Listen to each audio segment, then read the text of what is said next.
lone German submarine on its final voyage. This was actually a suicide mission.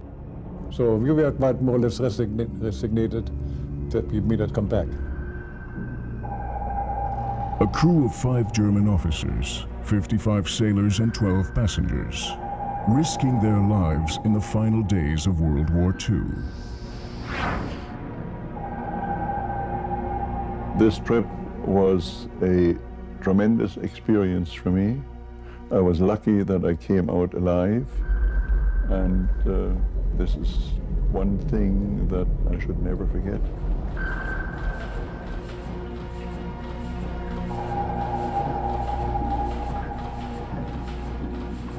Die Chancen waren 50-50. The chances were 50-50. In reality, they were much worse.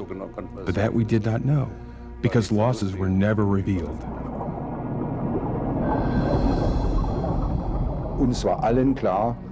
It was clear to all of us, the war was lost, and nobody wanted to be a part of this mission. Our morale was non-existent.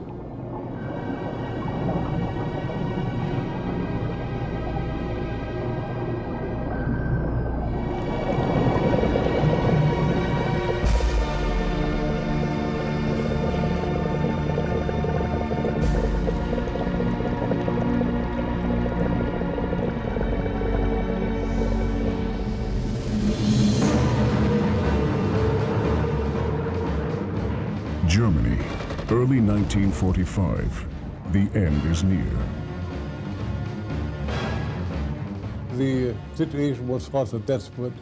The Russians were moving close to Berlin, and the France was occupied, and even the Rhine was partly occupied. So it was quite a desperate situation.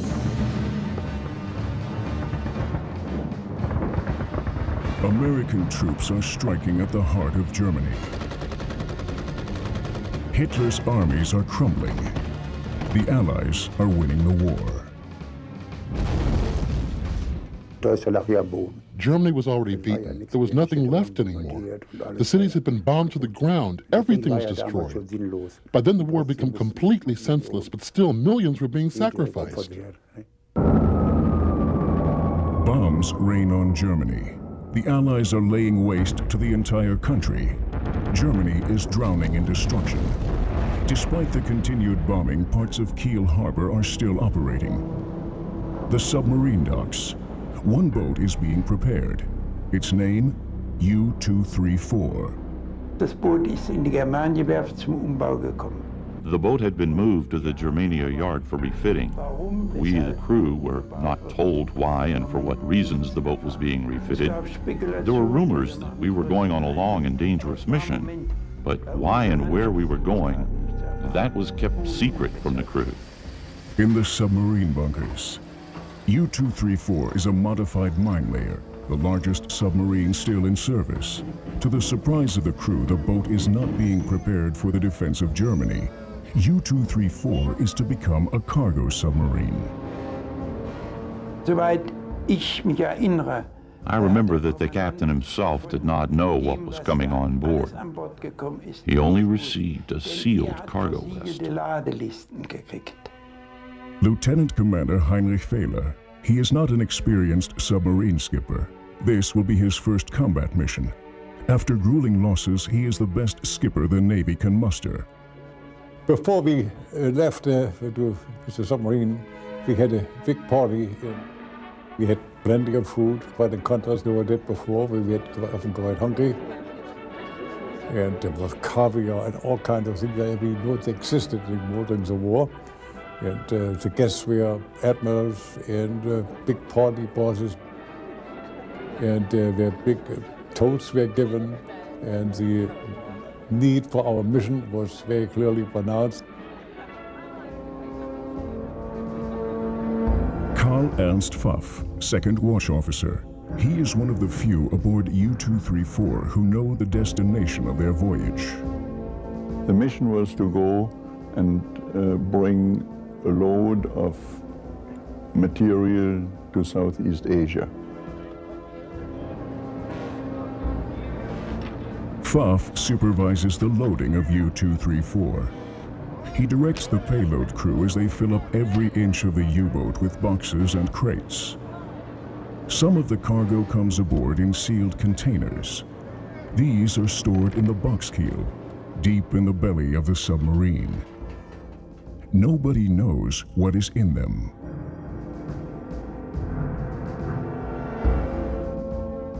I only knew that it was so many boxes with a certain designation, and it had to be recorded, and I couldn't care less what was really in it. Pfaff completes the cargo manifest. He finds out who is supposed to receive U-234's freight: the Japanese Army.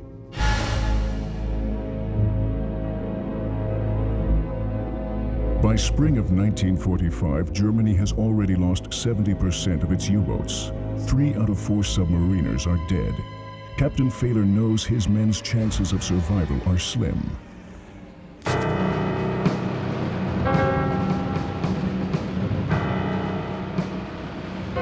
March 25, 1945. U-234 finally leaves Kiel and enters Allied-controlled waters. From now on, Fehler and his crew are at the mercy of their enemy.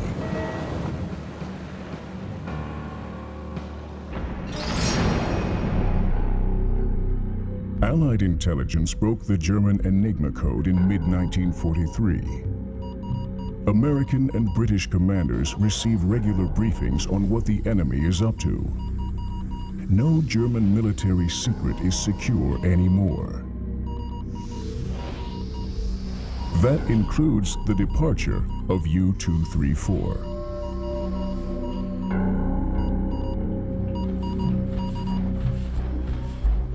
On board the submarine, it is an arduous journey. The U-boat remains submerged for days in order to avoid detection. It is cold. The air is foul. And it is more crowded than usual because the crew shares their cramped quarters with some very important passengers. Highest ranking among them, Luftwaffe General Ulrich Kessler. I was only told that my father was assigned to Tokyo as Air Force attaché. Kessler is an air defense specialist. Also on board U-234, Kessler's adjutant Erich Menzel. Im Frühjahr 1944 hatten die Japaner In the spring of 1944, the Japanese were having more and more problems defending themselves. Their war machine was conceived only with offensive measures in mind. It was useless for defense. And when Midway and Hiobima fell, the Japanese foreign minister and the war minister requested specialists from the German government to help beef up their air defense. Spezialisten nach Japan schickt, dass die Luftverteidigung angepasst wird. In the bunk next to Menzel, a young Navy officer, Heinz Schlicke. I was the scientist who worked in the High Command of the German Navy. My mission was to make contact with the Japanese. That was part of the whole mission, to help the Japanese to revitalize the submarine warfare because we had tremendous losses. The loading list of U-234. It contains an inventory of each and every item Schlicke and the other passengers have on board the submarine. Im Nachhinein habe ich erfahren, wie wertvoll, wie Only later did I learn how valuable and important the scientific material was that we carried. There were several tons of blueprints which described in detail Germany's latest weapons technology. das alles wussten wir nicht. Also on board the U-234, a fully functional Me-262, the world's first operational jet fighter plane. It is dismantled and stored side by side with components for the V-2, the latest achievement in ballistic missile technology.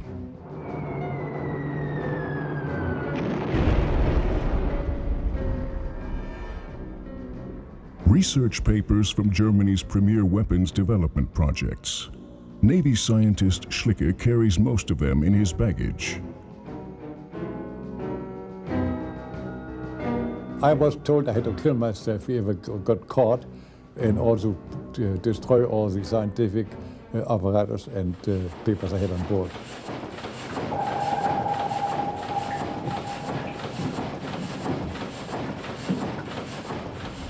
Packed to the brim with scientific experts and highly sensitive war materials, U-234 continues on its clandestine mission.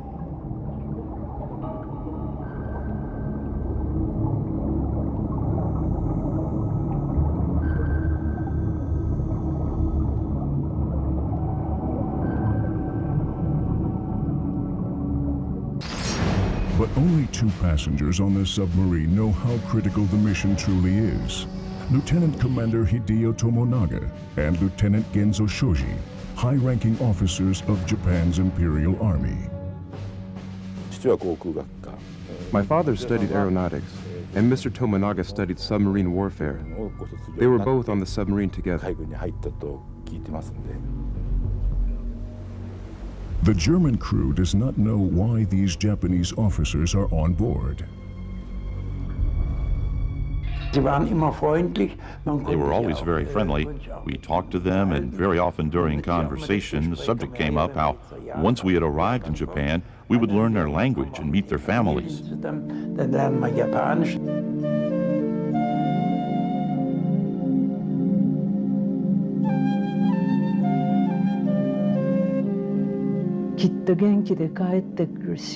Before he left for his last voyage, my husband was very careful not to let me know how dangerous this mission could be. He convinced me that I should wait for him and that he would return unscathed very soon.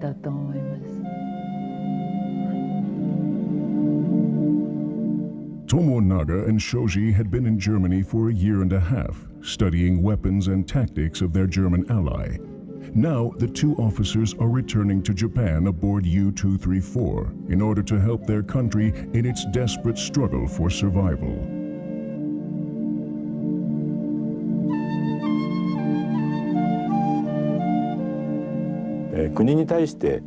He did not complain about the country. And just like people in those days, he was devoted to the country and the emperor, in principle and in spirit.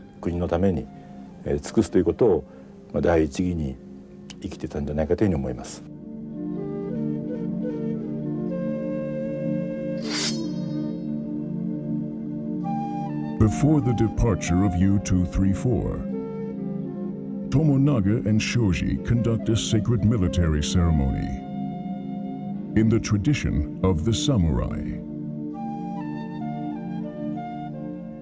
The Japanese officers gave their samurai sword to Captain Failer as a symbol, which means in Japanese military tradition, I do hereby give my life into your hands.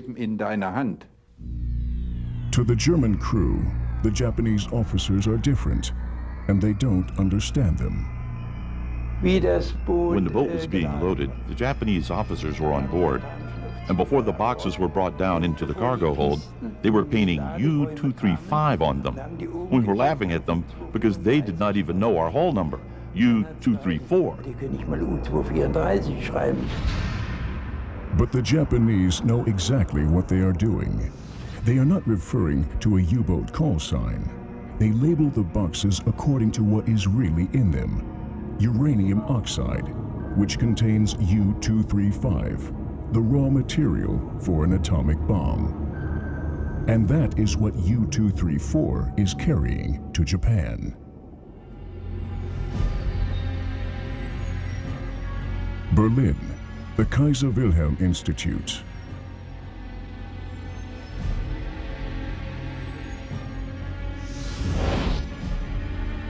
This is where it all begins. Germany is the birthplace of nuclear science. In 1938, nuclear fission was discovered by Otto Hahn. Now, with the war raging, the German military wants an atomic bomb. They ask this man to build it for them, Werner Heisenberg. When the war broke out, it was clear that Germany was working on these thoughts as well, and that my father, being one of the key people in the country would play a key role in such a project. Heisenberg is brilliant, a physicist at the height of his career when the war breaks out.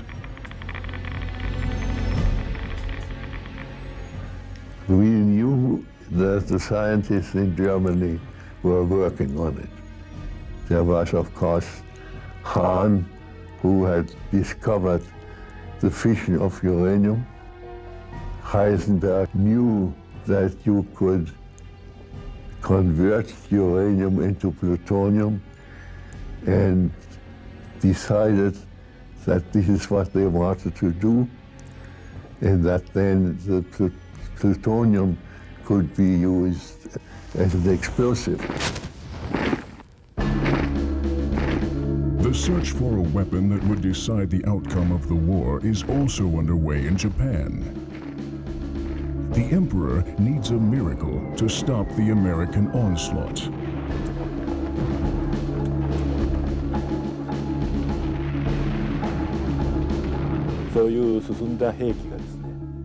They urgently needed an advanced weapon because the Japanese military realized they were facing the beginning of the end. My father was told there was a German submarine that was going to Japan, and that he should come back with a written plan for a new weapon.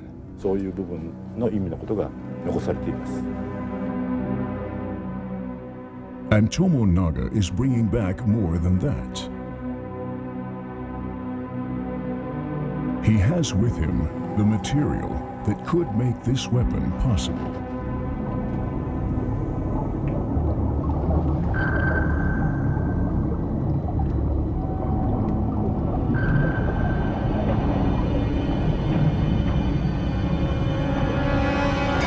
Japan, Empire of the Rising Sun.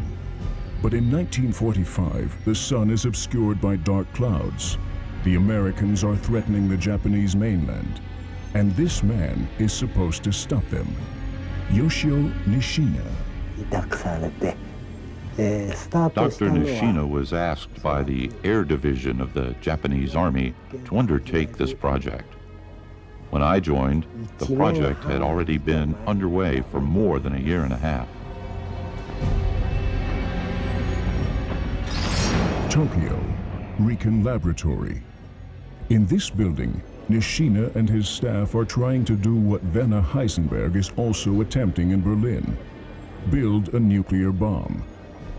But they are facing an obstacle that even makes pure research a daunting task.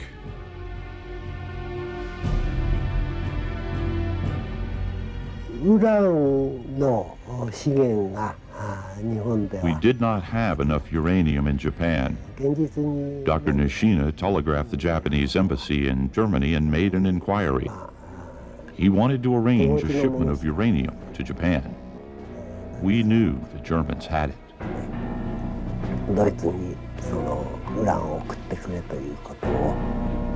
It's July 1943.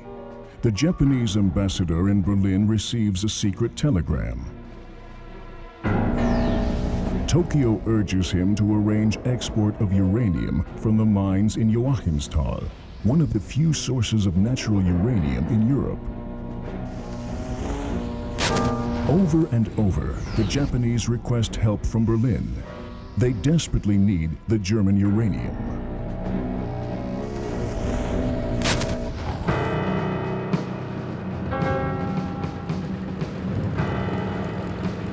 The Japanese ambassador, Hiroshi Oshima, personally pleads with the German government.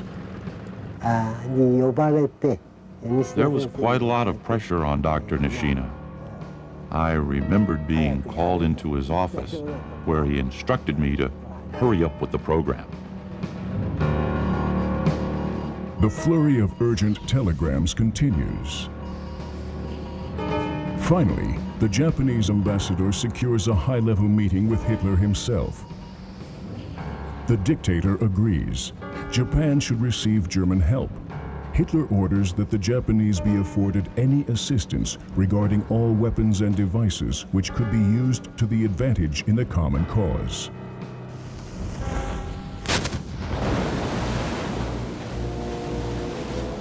A Japanese submarine arrives after 30,000 miles through enemy-controlled waters. It is one of the precious few that survive the dangerous journey. By now, this is the only way for Japan and Germany to keep their military cooperation alive. 3回はそのウランを潜水艦に乗せて日本に There were 2 or 3 submarines coming from Germany loaded with uranium, but they never arrived. These were Japanese submarines. I heard they sunk at sea, close to Malaysia.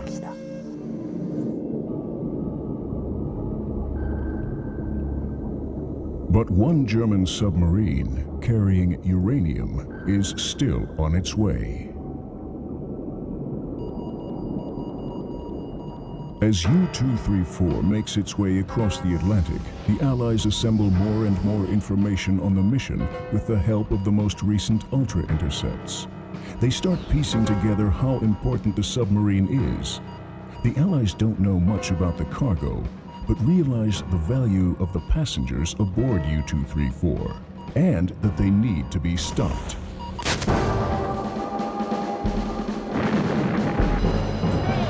The U-boat comes under attack repeatedly. Allied air patrols and hunter-destroyer convoys seem to know exactly where to look for U-234.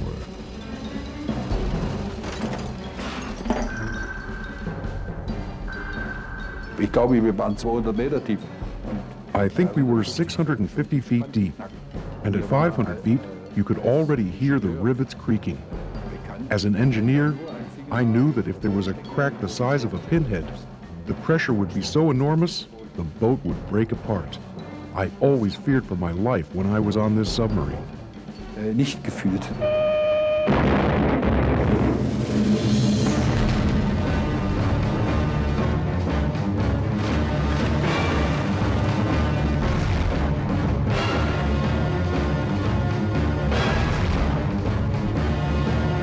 We had sometimes 200 depth charges per hour, and then the lights went out, and water broke in, they had to be fixed, and we had to be very quiet, no talking, no movement, and sometimes it lasted many, many days, so that we didn't have any fresh air, and we got all kind of woozy and felt very uncomfortable.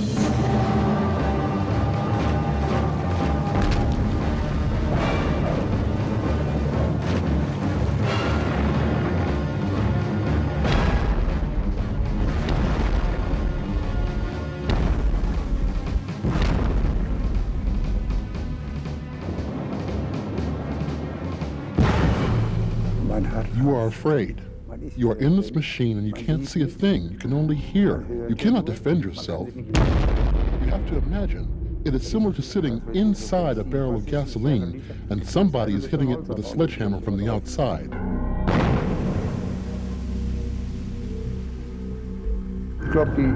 We went down as far as 900 feet. The submarine was not constructed for this, but we had no other choice. We needed to go down that deep. The Allies had no idea. They thought the boat was warranted for no more than 300 or 350 feet. And that is how they configured the depth charges. They were able to tell these things when to detonate. And because we were so deep, the bombs exploded well above our submarine. Sind die was über uns detoniert.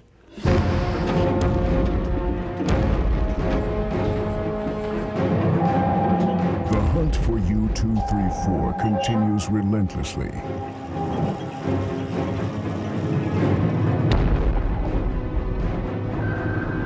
In order to escape, the submarine descends deeper and deeper.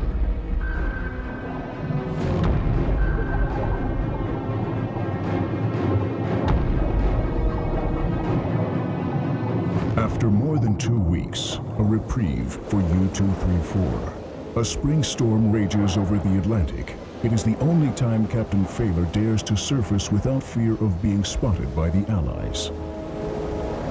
Dann ging ich als Brückenwache an Deck, an Ketten angeschnallt. I went on deck as a lookout. I was buckled up and had 2 towels around my neck. It was an incredibly scary ride. The boat thrust through the heavy seas, then it plunged down. We could hardly breathe, and then to the top of the waves again for 2 hours. That's how long our shift was. For a moment, in the midst of the elements, the war seems so far away.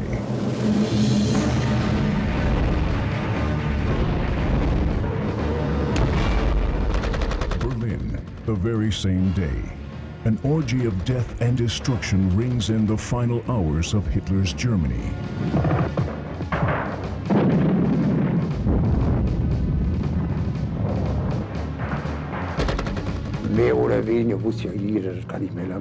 We were all bracing ourselves for the end. We knew it would not last much longer. On the radio, we heard the Russians were entering the outskirts of Berlin, street fighting in the capital.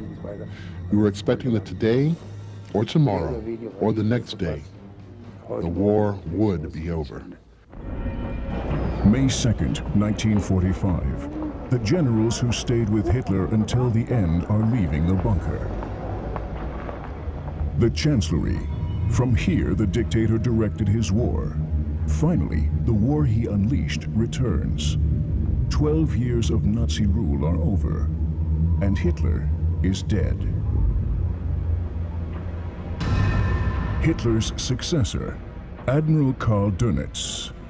Now that Germany has lost the war, his only remaining task is to order the armed forces to surrender. From his provisional headquarters in northern Germany, he records a special radio message to the submarines that are still at sea. Meine U-Bootsmänner. My U-boat men. 6 years of war lie behind us. You have fought like lions. An enemy with oppressive material advantage has contained us on our exceedingly small territory. From this remaining base, a continuation of our struggle is impossible. U-boat men, unbroken and immaculate, you laid down your arms after a heroic fight. Long live Germany! Es lebe Deutschland! But not every German submarine surrenders.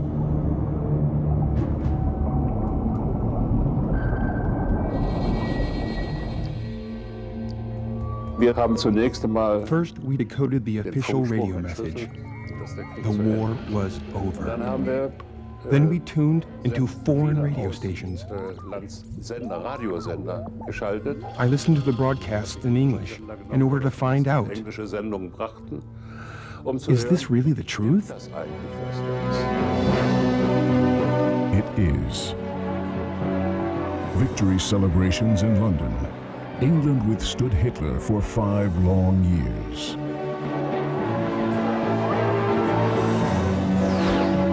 The same joyous affair in Paris. The people of Europe are free from war.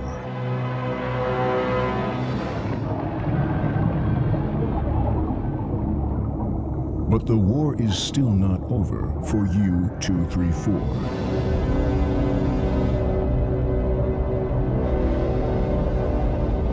The submarine is still slowly making its way across the Atlantic. The atmosphere on board is tense. Captain Fehler knows they will never reach Japan. Should they surrender? And where? Captain Fehler has to decide what to do.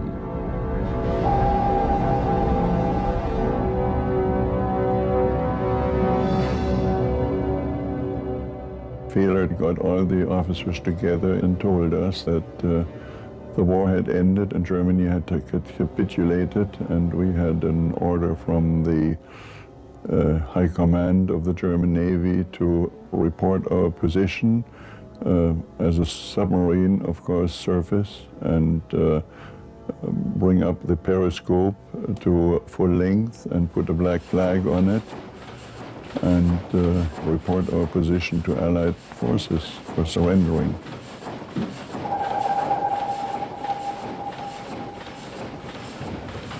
Captain Fehler summons the entire crew for an important meeting. He wants to hear what his men have to say.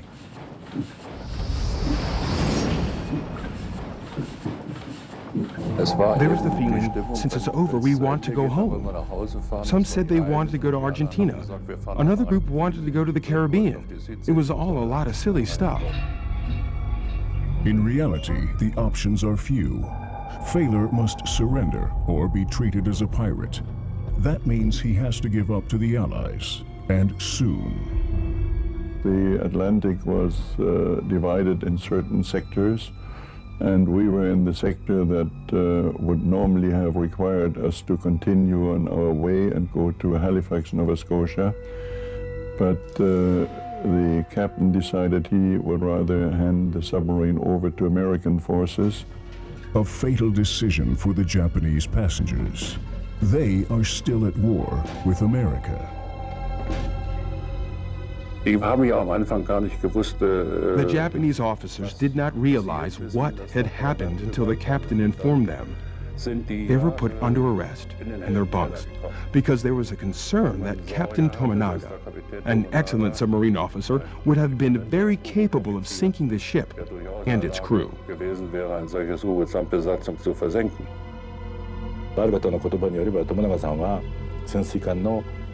Mr. Tominaga was a submarine expert. He could have sunk the submarine for good if everybody had been ready to sacrifice their lives with the boat. For the Germans, the war was over by then. But for the Japanese, the war was still going on. Both Mr. Tominaga and my father must have believed that they should not sacrifice other people's lives. And that's why they chose death by themselves.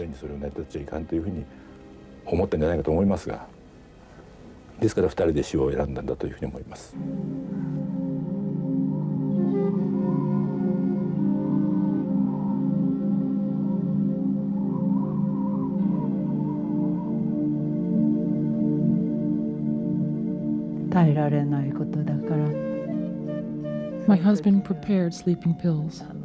As a Japanese soldier, being captured was the ultimate shame. To prevent that, he had to kill himself. If he used a bleeding method, that would stain the boat, so he favored sleeping pills. He took them with Mr. Soji, lying on a bed.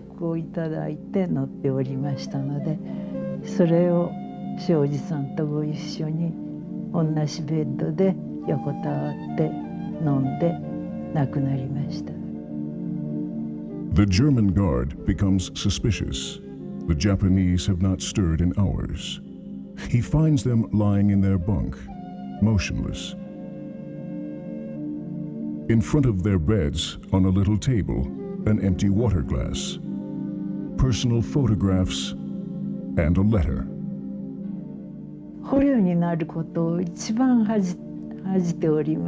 Committing suicide is better than surrender. This is the samurai spirit, which has been preserved in Japan for a long time. If you are captured, it is a disadvantage for our sacred country. Surrender is a great shame for a samurai. That is what we learn as children. The death will be sad and not happy, but Japanese cannot think of it any other way.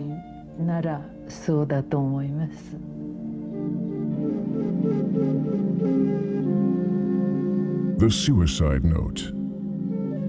Last words of the dying men. Tominaga and Shoji have only one request. Please let us die in peace and bury our bodies at sea.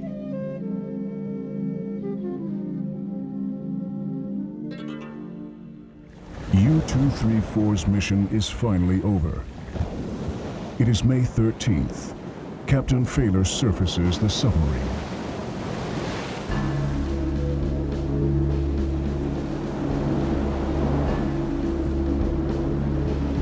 Allied destroyers pick up a faint radio transmission. A German submarine broadcasts its position. U-234 is ready to surrender. Then the race began among the competitors, America and Canada. Everybody wanted the big prize, and the question was, who would be the first to reach us? As soon as the Americans find out which boat is about to surrender, they are determined to be the first to reach it.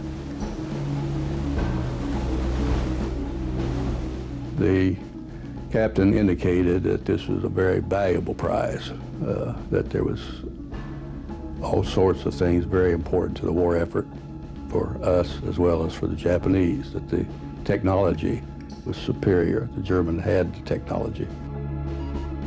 U-234 deliberately radios the wrong coordinates to its Canadian pursuers. The ploy works.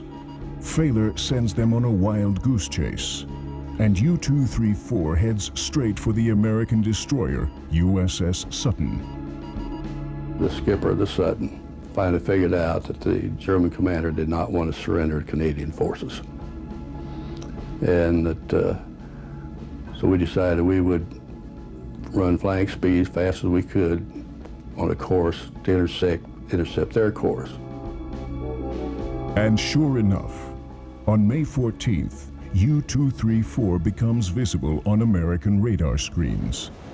The U-boat is running 8 knots in a southwesterly direction with no intention to escape again.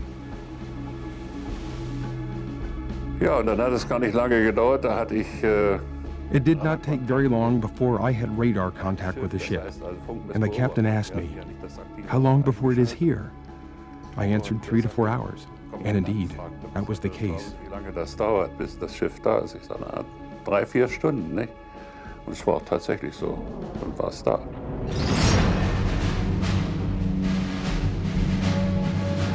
"500 miles off Newfoundland, the USS Sutton pulls alongside U-234. Well, it was magnificent. It was a superb machine. It was just superb. And then we found out it was bigger than we were.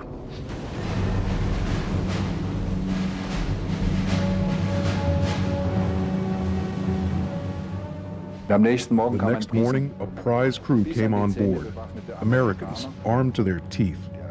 The American officer publicly announced an order by Admiral Kincaid, commander of Allied forces. You are now prisoners of the United States. The crew and passengers of U-234 do not know what to expect from the Americans. After this long and cruel war, will the victors hate them? But the American sailors treat them with decency.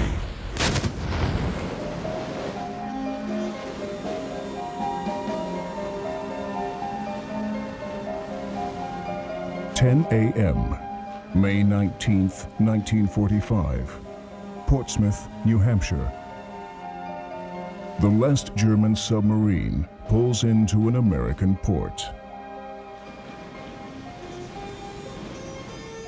This was the greatest moment. Solid ground under our feet.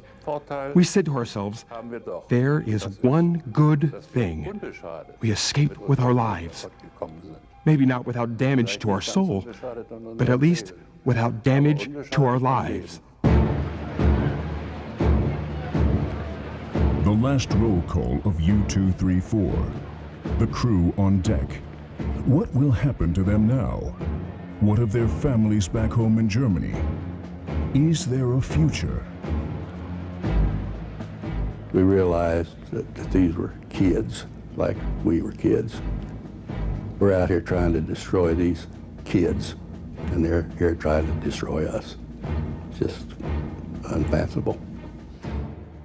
2 other submarines have already surrendered in Portsmouth, but this time everything is different. On instructions by the Naval Yard Commander, reporters and radio newsmen are kept at bay.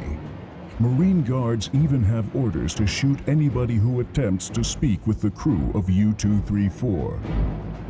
Captain Failure concludes his final mission. For almost 60 days, he braved an enemy and an ocean without losing a single crew member. Failure is the last officer to disembark from the boat. The passengers are next. Heinz Schlicke, We had guns in our face. Each hole we had in our body was thoroughly searched. ATBS must have thought we were all criminals. For the reporters, this man seems to be the biggest catch. A high-ranking Nazi general, complete with jackboots and leather coat. Ulrich Kessler. POW number 3WG1269. But this POW will become much more important to the Americans. Second Watch Officer Pfaff.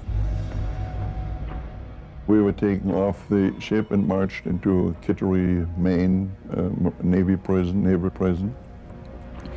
And there we were searched and then relieved of any valuables that we had, such as money or watches, and but could keep all our clothes, everything that we had, and were put in cells. The prison. A dark, forbidding place. Now the interrogations begin. The Americans are looking for someone who can tell them about the cargo. During the interrogation, they knew more about me than I knew myself. They told me before the departure you were here and then there. I could not even remember that myself. They knew everything, all of it, about everybody.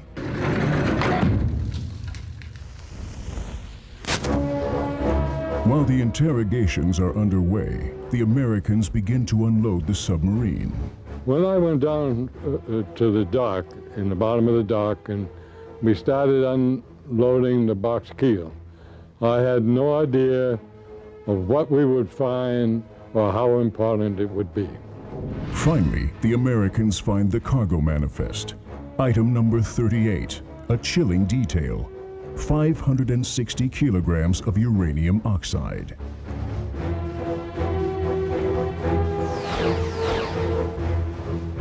Uranium aboard a captured German submarine. The news spreads like wildfire among U.S. government intelligence agencies. Suddenly, more and more people are interested in U-234. Now, questions are raised that only POW number IG557NA can answer. Karl Ernst Pfaff. During his interrogation, Pfaff reveals he was responsible for storing the uranium aboard U-234. The Americans order the containers to be opened. The first question was, we don't believe you, we think this is a dynamite load, that if we open it, that we get blown up. And I said, gentlemen, I tell you one thing, when we left Germany and when this was loaded, we had no idea that we would fall into your hands or these tubes. And we were thinking that we would open them ourselves in Japan or Southeast Asia somewhere, and we had no intentions of blowing ourselves to hell.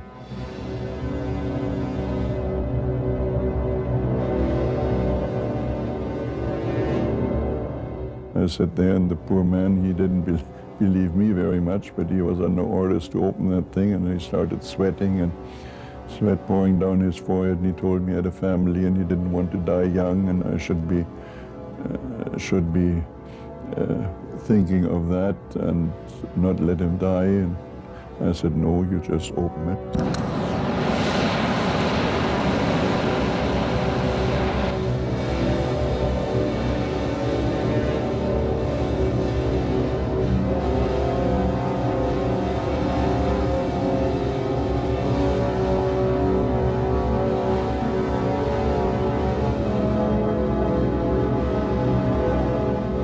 The wooden boxes with the uranium were lined up on a long table along the side of the building, and then a man came in and took a look at everything, and every one of the American officers was very polite and really showed respect for him. At a later time, when I saw that picture again in Ruston, Louisiana, the prisoner of war camp, I think it was Dr. Oppenheimer. Robert Oppenheimer, the father of the American atomic bomb.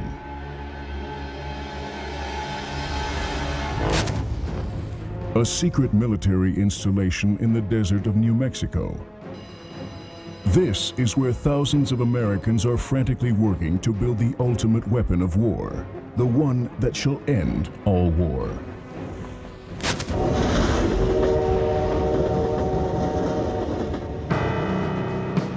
They come from all over the world, brilliant physicists, some of them Jews from Germany, on a mission to stop a madman. Among them, Hans Bethe. It was our main object to have a weapon against Hitler. And back in 1942, the war looked very bad for the Allies. And so we thought that maybe only an atomic bomb could decide it. First tests in the desert. Success proves to be elusive. The question was, what did they have to do to produce the bomb? What raw materials did they need, and how much of it did they need? The scientists couldn't tell them at the outset within a factor of 10, whether it was 10 kilograms or 100 or 1,000, they didn't know. And this was of a substance that had never been produced in quantity before anyway, except in laboratory quantities. What is the critical mass? The question cannot be answered. Not in Berlin, not in Tokyo, and not in the desert of New Mexico. Not yet. We had no idea how long the war might last, and so we wanted the maximum amount of uranium. And this is the man who is going to deliver the very things the scientists need. Major John Lansdale. I was the chief security officer for the Manhattan Project. My task was to prevent information from slipping into the hands of the enemy. Lansdale's mission changes as American troops liberate town after town in Europe. He directs the classified Alsos expedition.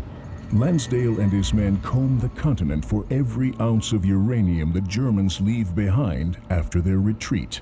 I was interested in getting as much uranium as I could. The biggest problem in 1945 for us was to get an ample supply of uranium. Then he receives the news of the German submarine in Portsmouth Harbor. When I heard about the uranium aboard the German submarine, I got very excited because I knew that we needed all of it. U-234 also interests other departments of the Manhattan Project. Documents from the submarine are rushed to the Radiation Laboratory at MIT, supervised by the National Defense Research Committee, a think tank for the Manhattan Project. I made arrangements for my staff to retrieve and test the material.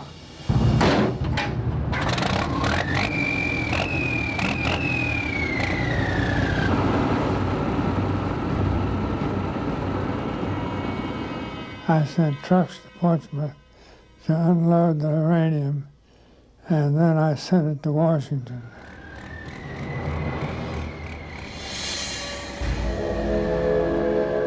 After the uranium was inspected in Washington, it was sent to Oak Ridge.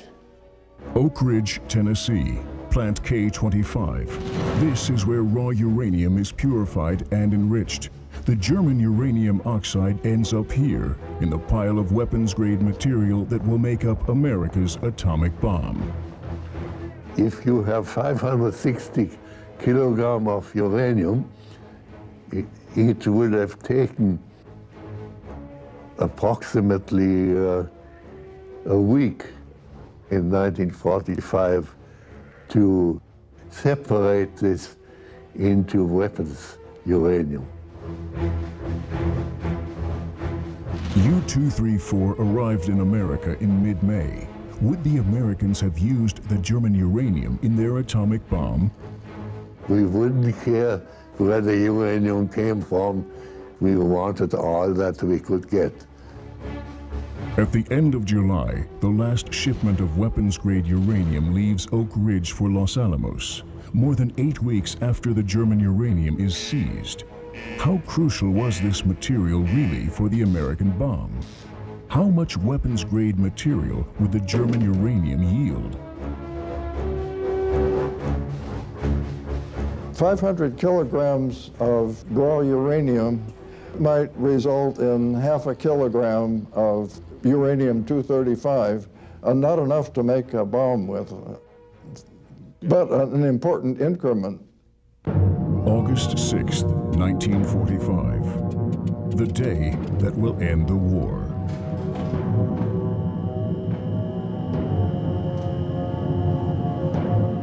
Any knowledgeable person that realized that the submarine had delivered 500 kilograms of raw uranium would feel that it should be utilized. The crew of the Enola Gay receive their orders. The target is Hiroshima. It is ironic that the German uranium intended for the Japanese was ultimately delivered by the Americans.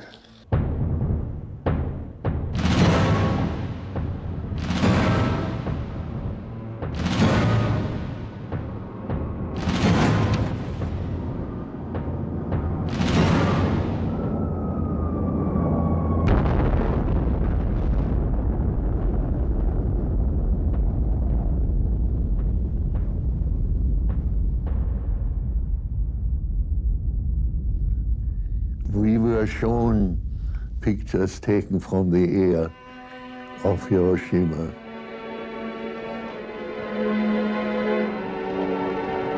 They were absolutely staggering. We had calculated the likely effect of the atomic bomb, but what we saw was much, much worse. And of course, we could imagine the suffering of the people.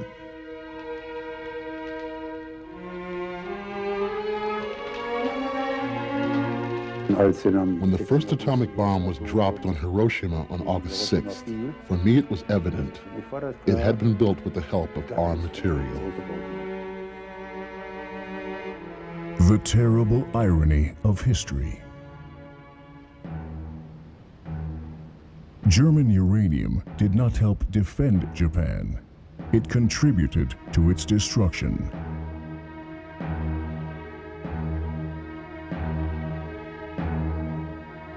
The men of U-234. They were neither heroes, nor were they villains. They were neither perpetrators, nor were they victims.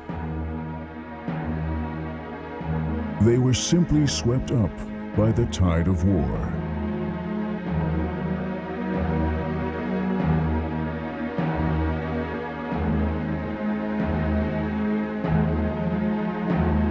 A captain and his young crew.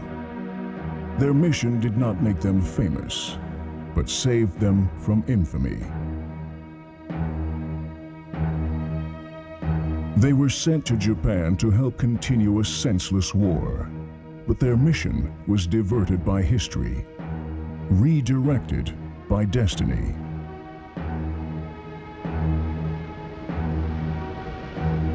The men of U-234 simply survived their journey and may have helped win America's war. The submarine was a godsend because it came at the right time and the right place.